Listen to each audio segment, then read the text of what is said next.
ZIA, ou zone d'investissement agricole pour un développement économique et social pour tous.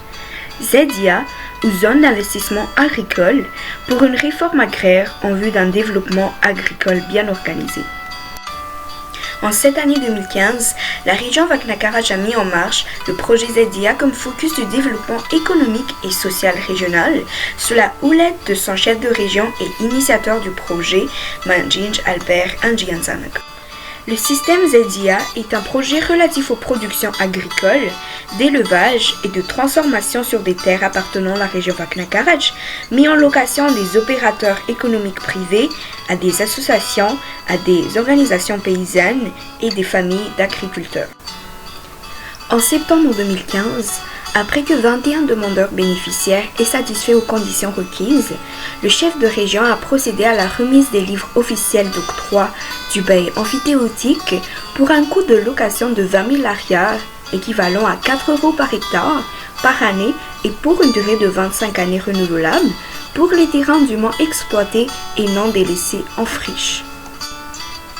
Cette cérémonie est ensuite suivie d'une descente officielle sur terrain pour que tout le monde puisse voir les délimitations des surfaces attribuées à chaque opérateur, surfaces pouvant aller de 5 à 300 hectares pour les opérateurs classés comme de taille petite et moyenne.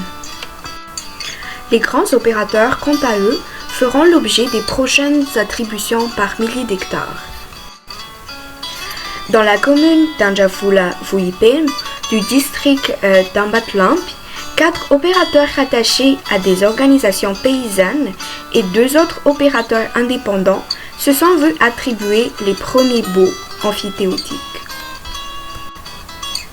Ces 21 opérateurs pionniers de la région Vakna-Karaj démontrent fortement la réussite de ce projet ZIA, ou zone d'investissement agricole.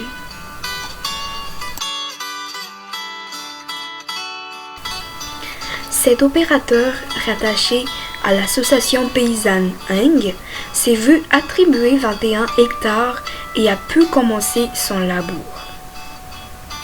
Chaque signataire du contrat de bail se voit encadré par un cahier de charges stipulant quant aux obligations de chaque partie prenante.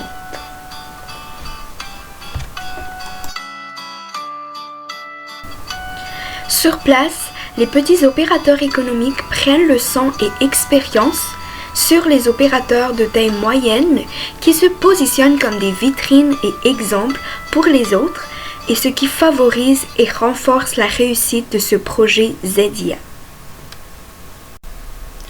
En plus de cela, les petits et opérateurs moyens ont établi un accord entre eux sur les contrats de semences, d'engrais et autres, ainsi que sur les collectes en fin de saison culturelle. Le cahier des charges incite chaque opérateur concerné à la notion de redevabilité sociale ou de responsabilité sociétale de leur entreprise, RSE, en marge des obligations de l'administration régionale sur la sécurité territoriale des zones ZIA, ainsi que sur la maintenance des infrastructures routières et autres viabilisations. Une année seulement après le démarrage du projet ZIA, le maire d'Anjavul-Vuipen annonce des constats tellement positifs pour sa commune ainsi que pour les communes environnantes comme Tiafadavn au vu des canaux d'irrigation érigés par l'administration régionale avec le concours de la population et des opérateurs économiques.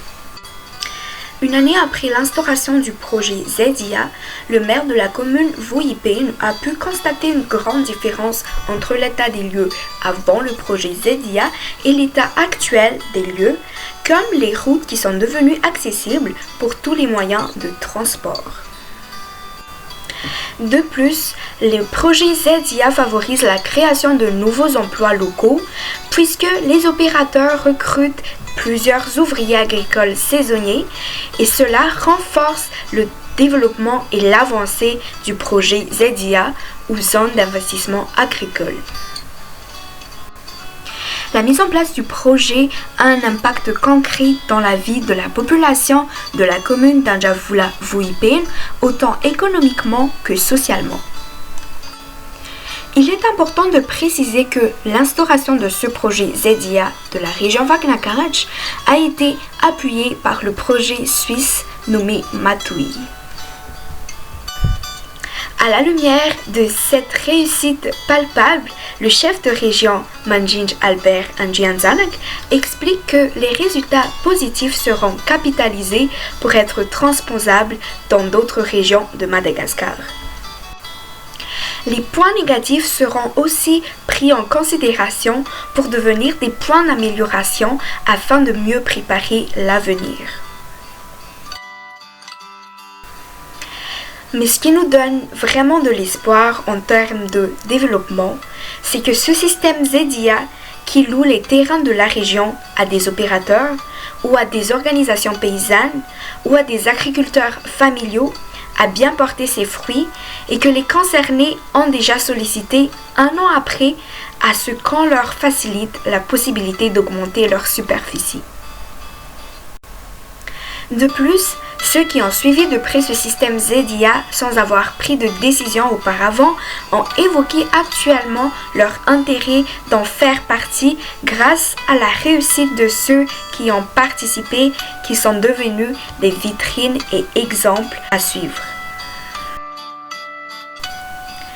Ensuite, le projet ZIA favorise l'augmentation des revenus familiales et des revenus de la population avec la montée des circulations commerciales et monétaires au niveau de la commune.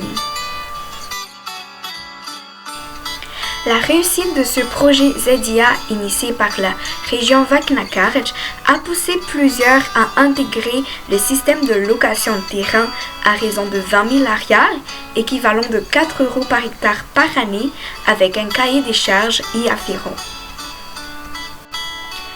Finalement, l'ouverture des routes désertes au niveau des communes ainsi que l'amélioration des infrastructures agricoles de ces zones ZIA ont recréé un dynamisme au niveau de la population.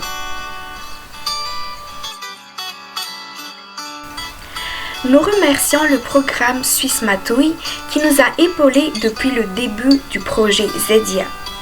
Malgré le fait que ce programme a pris fin actuellement, il y a une nouvelle collaboration avec le programme CASEF, ou Croissance agricole et sécurisation foncière de la Banque mondiale, et dont la région Vakna-Karaj a été choisie pour faire partie intégrante du Comité national de pilotage. Ce qui est évident dorénavant, c'est que notre système ZIA est un système sûr de longue haleine pour créer un développement économique et social pour tout Madagascar. Il permet aussi de créer un espoir de réussite au niveau des opérateurs privés, des associations, des organisations paysannes et de toute famille d'agriculteurs.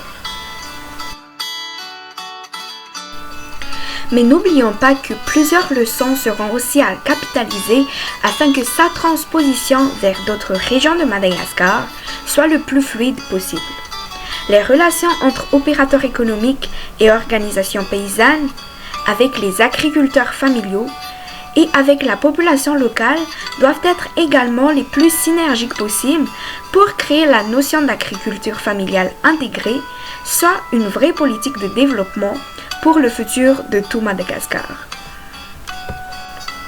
Car Madagascar a un besoin crucial de développement rural et de réformes agraires, et ce, afin que la vie des Malgaches, notre vie, ne soit plus comme celle que nous avons toujours vécue depuis 50 ans dans la misère.